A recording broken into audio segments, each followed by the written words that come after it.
Halo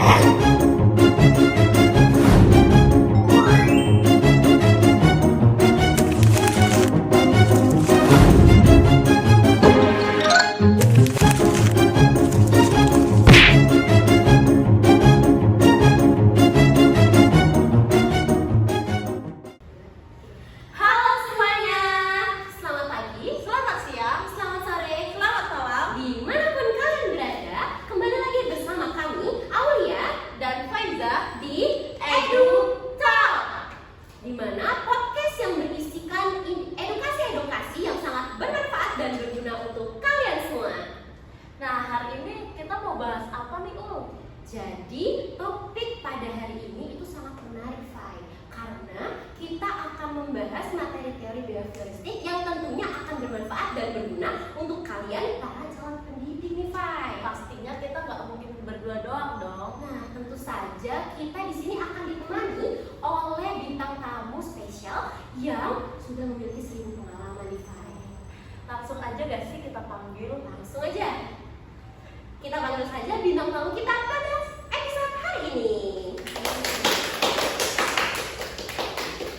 Selamat datang bintang tamu kita hari ini. Silakan duduk. Bagaimana kabarnya ini untuk bintang tamu? Kabarnya baik sekali. Perkenalan dulu gak sih? Perkenalan dulu.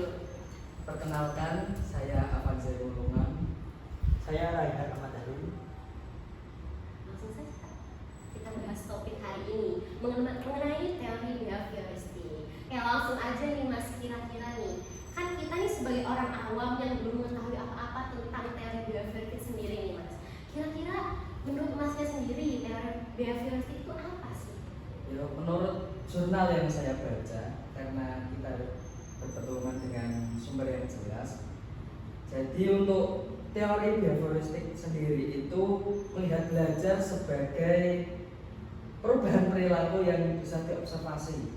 Kalau kita kasih stimulus misalnya tugas atau pertanyaan reaksi siswa, itulah yang bisa dipelajari. Perilaku yang dikasih penguatan bakal makin sering muncul, sedangkan konsekuensi ringan bisa mengurangi perilaku yang kurang diharapkan. Begitu kalau menurut saya. Berarti kayak reward gitu ya, Mas? Ya betul sekali. Seperti reward kayak di game itu ada XP, bikin siswa menjadi ketagihan belajar. Oh, menarik ya. Ya sangat menarik untuk teori behavioristik ini sendiri. Nah, kira-kira nih, kan ada namanya teori behavioristik. Sudah pasti ada alirannya nih. Nah, gimana sih kira-kira menurut yang sudah kalian ketahui, yang sudah mereka lebih berpengalaman nih, Fai, mengenai aliran itu sendiri, gimana bisa muncul? Bisa dijelaskan, Mas? Jadi aliran ini muncul berawal dari eksperimen Pavlov dengan anjing dan bel.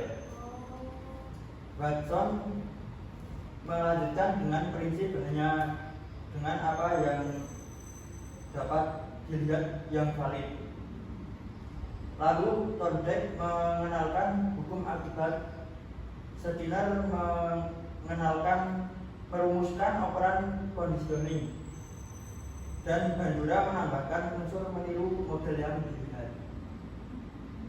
Jadi kita nggak hanya ngajar ya, tapi juga nge-set lingkungan, belajar supaya anak-anak secara alami merespon gitu ya, Mas? Iya, betul sekali. Pembahasan yang sangat menarik mengenai teorinya saja udah menarik nih, Fai. Gimana ya? Kalau kita melihat secara langsung Iya. pengalaman-pengalaman dari orang yang lebih berpengalaman nih, Fai. Hari ini, pada episode kali ini, kita akan kedatangan satu bintang tamu spesial lagi nih, Fai. Siapa tuh?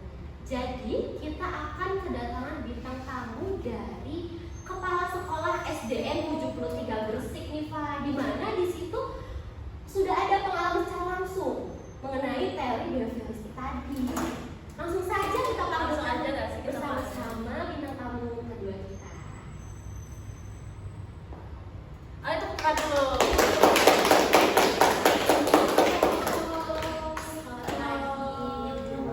Selamat pagi semuanya. Bisa perkenalkan diri dulu?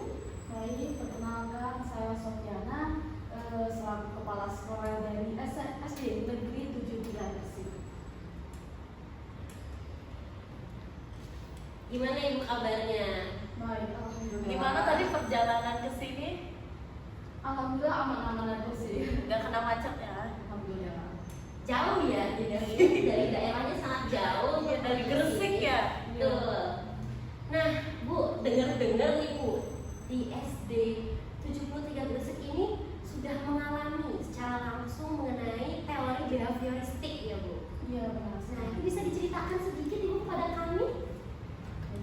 Jadi awal mulanya di SD Negeri 73 Gresik ini dimulai dari siswa yang sulit memahami atau down banget dalam pembelajaran matematika. Jadi kami para guru merencanakan untuk membuat metode pembelajaran problem based learning atau biasa disebut dengan PBL. Nah, namun ini dikaitkan dengan teori behavioristik, di mana setiap pembelajarannya itu dimulai dari cerita-cerita kehidupan nyata. Contohnya jual beli di kantin. Siswa kan nanti akan belajar tentang matematika. Jadi kayak main role play sambil belajar gitu ya? Iya benar sekali. Jadi nanti setelah ada kegiatan cerita nyata dari guru, lalu nanti siswa dibikin kelompok-kelompok untuk berdiskusi. Guru juga memberikan ujian bentuk yang spesifik, misalnya diberi stiker kepada siswa-siswa yang memiliki prestasi yang lebih unggul dari temannya. Dan juga kadang juga kita memberi kesempatan buat siswa-siswa yang lain untuk tugasnya bisa ditempelkan di mading interaktif di papan pintar dan lain sebagainya. Wah, menarik banget. Nah, nih Mas Afan, dari data-data dan perilaku yang sudah dilakukan oleh SD 73 Gresik tadi, kira-kira efektif nggak sih Mas untuk penerapan teori behavioristik dengan pembelajaran matematika di sekolah tadi? Ya, sangat efektif sekali karena untuk motivasinya itu sangat naik signifikan ya, dari pretestnya yang asal muasalnya itu 54 itu jadi 81 post test dengan P 0,000, artinya itu perubahan motivasi sangat signifikan berkat kombinasi stimulus kontekstual, reinforcement positif dan media interaktif gitu. Jadi bukan teori doang ya? Nyata Jadi banget dalam lebih hal. anak-anak tuh lebih mendalami dalam pembelajaran. Nah, menurut masyarakat sendiri nih, kalau tadi kan sudah dijelaskan mengenai efektivitas sendiri dari Mas Afan. Kira-kira kalau misalnya kita nih sebagai guru mau mencoba metode ini juga, apa aja sih yang harus kita persiapkan? Jadi yang harus dipersiapkan itu yang pertama, guru harus tahu apa yang disukai siswa. Yang kedua, stimulus harus nyambung sama dunia mereka. Lalu tentukan tujuan perilaku yang diinginkan secara jelas. Selanjutnya jangan lupa utamakan reinforcement positif seperti ujian badge digital point di leaderboard, bikin belajar jadi nanti. Setuju sih, daripada terus-terusan bilang jangan begini, jangan begitu, lebih baik memberikan mereka ujian dan gitu ya Mas. Ya. Nah, untuk Ibu Sofi sendiri nih, kira-kira di SDN 73 Gresik ini apakah menerapkan punishment dalam pembelajarannya sendiri? Di SD Negeri 73 Gresik sendiri masih menerapkan punishment, tapi harus tetap diminimalisir. Contohnya hanya memberikan tugas tambahan saja, jangan sampai bikin siswa stres. Jadi setelah punishment segera berikan juga ujian kepada siswa agar siswa merasa dihargai oleh guru. Oh, jadi menurut Ibu sendiri punishment ini masih sangat relevan gitu digunakan. Sangat menarik sekali ya Pak pembahasan kita hari ini. Wah, makasih banyak nih Mas Afan, Mas Rehan, dan Mbak Sofi atas insight-nya hari ini. Sangat berguna banget ya Mbak. Iya, sangat berguna. Terima kasih juga untuk para penonton yang sudah menonton podcast kita pada